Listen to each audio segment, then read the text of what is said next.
Halo semuanya, kali ini kita bakal bahas Gunung Merbabu via Teklan. Kita bakal bahas semuanya, mulai dari jarak tempuh, izin simaksi, akomodasi, sampai tempat-tempat penting yang ada di Gunung Merbabu via Teklan ini. Tapi biar lebih seru, kita bandingin dulu jalur-jalur yang ada di Gunung Merbabu. Kita bahas yang paling populer dulu, yaitu jalur Selo. Jaraknya 5,8 km, elevasi naiknya 1440-an meter. Kedua jalur Suwanting, jalur di barat daya Gunung Merbabu, jaraknya 6,29 km, elevasi naiknya 1850-an meter. Ketiga jalur Bekas, jaraknya 5,68 km, elevasi naiknya 1640-an meter. Keempat jalur Cuntel, jaraknya sekitar 6,83 km, elevasi naiknya 1810-an meter. Dan jalur Teklan, jalur yang bakal kita bahas kali ini, itu jaraknya sekitar 7,03 km, elevasi naiknya 1840-an meter.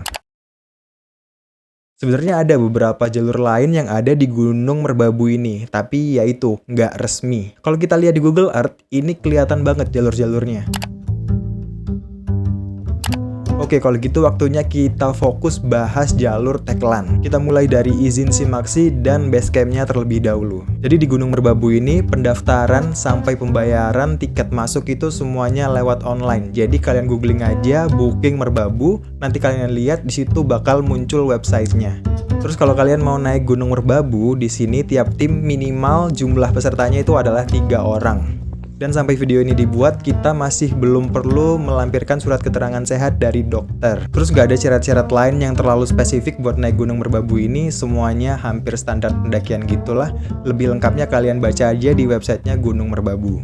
Biaya tiket masuk Gunung Merbabu via Teklan ini 55.000. Itu udah tiket masuk, asuransi, parkir, dan dapat voucher 1 kali makan.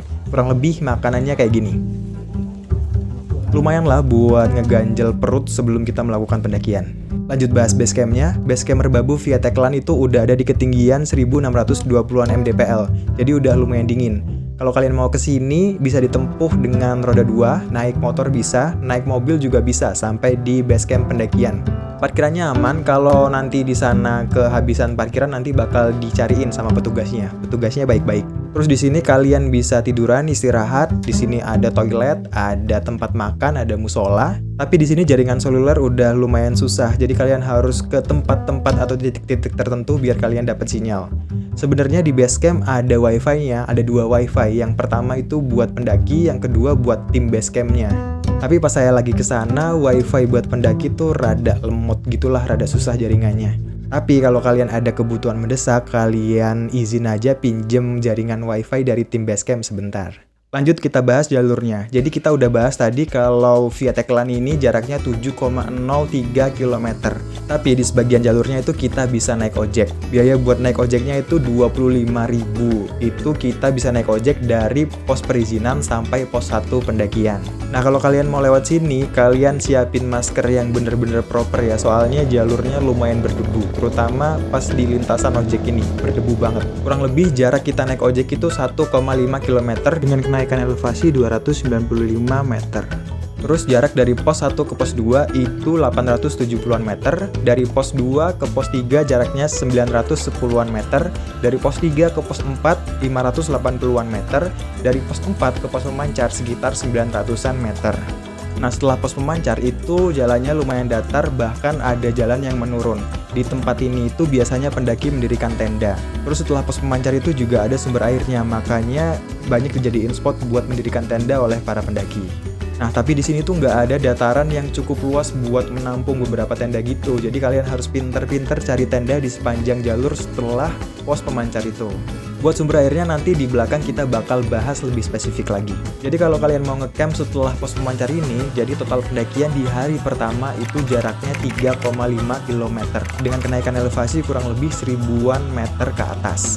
Oh ya, dari pos 1 ke pos 2 itu jalurnya lumayan tertutup oleh pepohonan, tapi beberapa ratus meter setelah pos 2 itu jalurnya lumayan terbuka. Kurang lebih 300-400 meter setelah pos 2 itu jalurnya udah lumayan terbuka.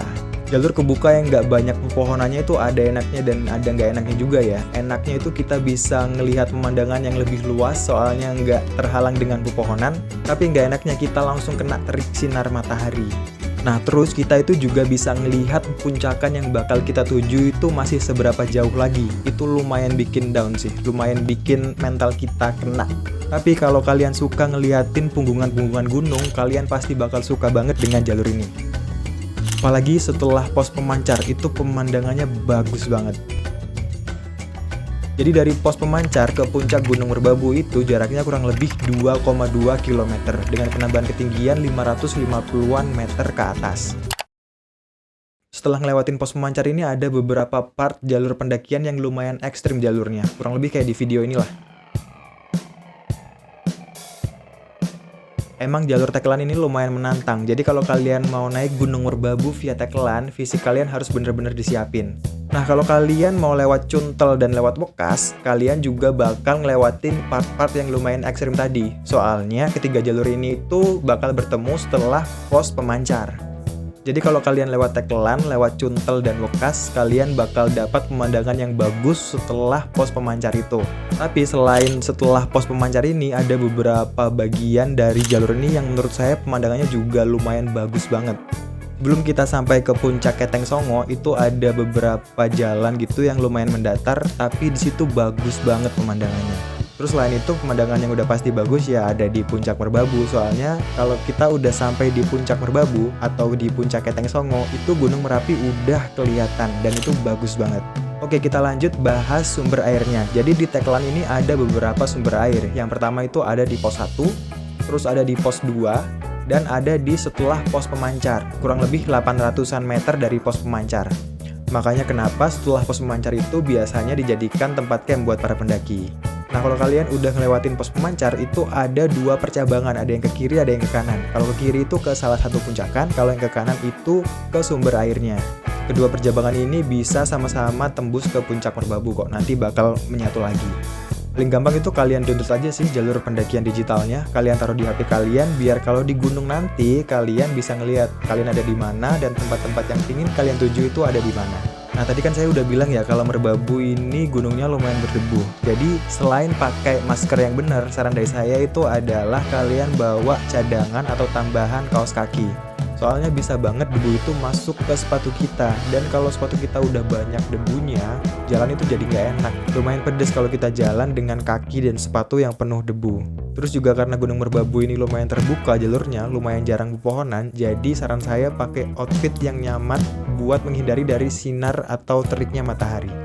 Kurang lebih kayak gitu review Gunung Merbabu via Tekelan. Kalian download jalur digitalnya, kalian taruh di HP kalian biar pendakian kalian aman dan nggak tersesat. Saya juga bakal sering bahas jalur-jalur pendakian gunung. Kalau kalian tertarik, kalian bisa ikuti saya di YouTube. Jadi kurang lebih kayak gitu. Makasih yang udah nonton. Semoga bermanfaat.